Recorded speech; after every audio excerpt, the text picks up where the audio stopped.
ప్రభువైన యేసుక్రీస్తు వారి పేరిట అందరికీ వందనాలు తెలియజేస్తున్నానండి. దేవుని వాక్యాన్ని చదువుకుందాము. యోహాను సువార్త 16వ అధ్యాయము 33వ వచనం చదువుకుందాం. నా యందు మీకు సమాధానం కలుగునట్లు ఈ మాటలు మీతో చెప్పుచున్నాను. లోకములో మీకు శ్రమ కలుగును, అయినను ధైర్యం తెచ్చుకునండి, నేను లోకమును జయించున్నానెను. దేవుడు తన మాటలు మన కొరకు దీవించును గాక. ఆమేన్. ప్రియమైన దేవుని పిల్లలారా, ఈ ఉదయకాలం దేవుడు మనతో మాట్లాడుతున్న మాటను మనం చదువుకున్నాము, విన్నాము. ప్రభువారు అంటున్న మాటని జాగ్రత్తగా ఆలకిద్దామా? అప్పుడు మనకి ధైర్యం ఖచ్చితంగా కలుగుతుంది.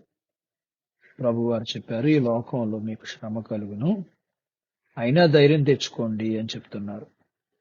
శ్రమ బయట గాని లోపల కాదు. శ్రమ బాధను హృదయంలోకి తెచ్చుకుంటే అది మనకి భయాన్ని తెచ్చిపెడుతుంది.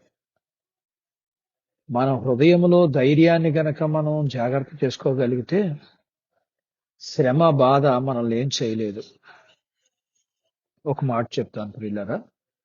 ఒక ఆయన ఇలా అన్నాడు, నా చింతనంతా నా ఇంటి బయట ఉన్న చింత చెట్టుకి ఇచ్చేసి నేను సంతోషంతో ఇంటికి వెళ్తాను అని చెప్పాడు. ఆలోచిద్దాం. యోబుకి శ్రమలు కలిగినప్పుడు దేవుని బట్టి తన ధైర్యం తెచ్చుకున్నాడు కాబట్టి శ్రమలు అతనికి బయటే ఉన్నాయి. అతను అంతరంగాన్ని ఏమీ చేయలేకపోయాడు. అందుకనే తను ధైర్యంగా దేవుని స్తుతించగలిగాడు. కారణం, దేవుణ్ణి బట్టి తను ధైర్యంగా ఉండగలిగాడు. మరొక మాట చెప్తాను.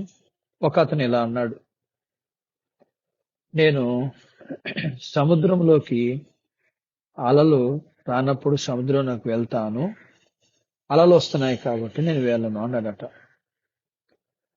సముద్రంలో అలలు రాకుండా ఉండడం అనేది అసాధ్యం కదా.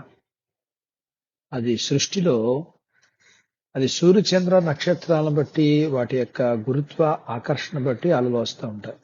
ఆ వ్యక్తికి అన్నిటికీ కూడా సముద్రంలోకి వెళ్ళలేడు.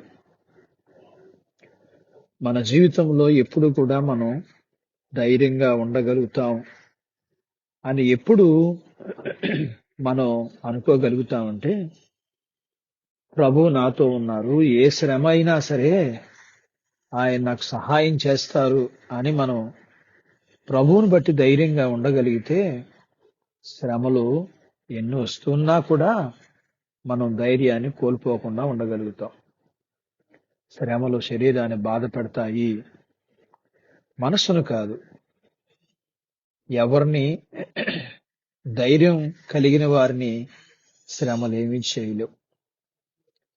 ఆలోచిద్దాం ప్రియులారా. పౌలు శీలలు వారిని బెత్తాలతో కొట్టినప్పుడు, తీసుకెళ్లి చెరసాల్లో వేసినప్పుడు వారు ఒంటి నిండా గాయాలతో ఉన్నారు. చేతికి కాళ్లకు సంఖ్యలు వేయబడ్డాయి. అయితే వారు అర్ధరాత్రి లేచి ప్రభువుకు ప్రార్థన చేసి ప్రభువుని స్తుతించారు. ఎక్కడి నుంచి వచ్చింది అబ్బా వీళ్ళకి ధైర్యం అని అంటే, ప్రభువుని బట్టి. ఒక మాట చెప్తాను, సావధానంగా ప్రశాంతంగా ఆలోచించండి. ఒక వ్యక్తి ఒక ఫ్యాన్ కొన్నాడు. 500 రూపాయలకి 5 సంవత్సరాలు గ్యారంటీ అని చెప్పడంతో ఫ్యాన్ కొనుక్కున్నాడు. 5 సంవత్సరాలకి ఫ్యాన్ పాడైపోయింది. ఎంత బాధపడిపోతాడో. కష్టం అంతా తనకు వచ్చేసినట్టుగానే, తను ఒక భయంకరమైన నష్టాన్ని అనుభవించినట్టుగానే తాను ఆలోచిస్తాడు. ఎంతమందికి చెప్తాడో. ఈ 5 సంవత్సరాలకి దానికైన ఖర్చును లెక్కేస్తే రోజుకు కనీసం 2 రూపాయలు కూడా పడదు. 2 రూపాయలు చెల్లిస్తే ఏ వస్తువు వాడుకుంటాకొస్తుంది? ఆలోచించాలి. ఇక్కడ మనం దానిని గురించిన అవగాహన మనకుంటే మనము శ్రమల గురించి భయపడం. శ్రమల గురించిన మనకు ఉండవలసిన అవగాహన ఏంటంటే, శ్రమలో మనల్ని దేవుని నుంచి దూరం చేయవే గాని దేవునికి దగ్గరగా చేరుస్తాయి. రెండు శ్రమ కలిగినప్పుడు మనం ప్రార్థన చేయాలని ప్రభు చెప్పారు. ప్రభు చెప్పారు శ్రమను దీవెనకరంగా మారుస్తానని. ప్రభు చెప్పారు ఈ లోకంలో సాధారణంగా అందరికి మనుషులు కలిగే శోధన తప్ప మరి ఏది మీకు రానిని కూడా చెప్పారు. ఆలోచిద్దాం ప్రియులారా. శ్రమల యొక్క జాబితాల గురించి మనం చూసుకుంటా వెళ్తే పౌలు తన జీవితంలో చెరసాల్లో, కొరడాలతో, ఆకలి దప్పికలతో, నిద్రలేని పరిస్థితుల్లో, చలిలో, ఎండలో, నీళ్ళల్లో తను ఎన్నో శ్రమలు అనుభవించినా తను కృంగిపోలేదు. తను దేవుని బట్టి ధైర్యంగా ఉండగలిగాడు. దేవుడు మనకు సహాయం చేయగలిగిన వాడు కాబట్టి ఆయన ఇలా చెప్పారు, మీరు దేనిని గురించి చింతపడొద్దు గాని కృతజ్ఞతాపూర్వకంగా మీ విన్నపాలు దేవునికి తెలియచేయండి.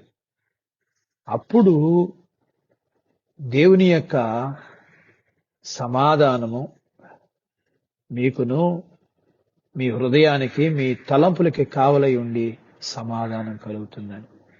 అటు బాధ్యత దేవుడు వాక్యం వింటున్న మన అందరికీ జీవిత కాలం అంతవరకు సహాయం చేయునుగాక. ఆమేన్. ప్రార్థించుకుందాం. ప్రేమ కలిగిన మా ప్రియ పరలోకపు తండ్రి, మీ పరిశుద్ధ నామాన్ని బట్టి మీకు వందనాలు. మా జీవితంలో మేము శ్రమలలో కృంగిపోయి చేతకాని వారంగా అయిపోతున్న మా జీవితాల్లో శ్రమల గురించి మీరు మాట్లాడుతూ మాకు ఇచ్చిన ఈ మాటలను బట్టి మీకు వందనాలు. మిమ్మల్ని బట్టి మేము ధైర్యం తెచ్చుకుని మీ దగ్గర ప్రార్థించి స్తుతించి మీరిచ్చే సమాధానాన్ని పొందుకుని ఈ లోకములో మీ బిడ్డలుగా మిమ్మల్ని మహింపరిచేవారుగా ఉండగలగటానికి సహాయం చేయండి.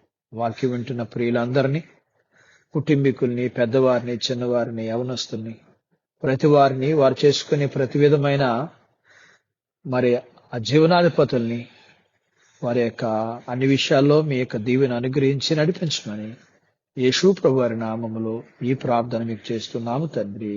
ఆమేన్.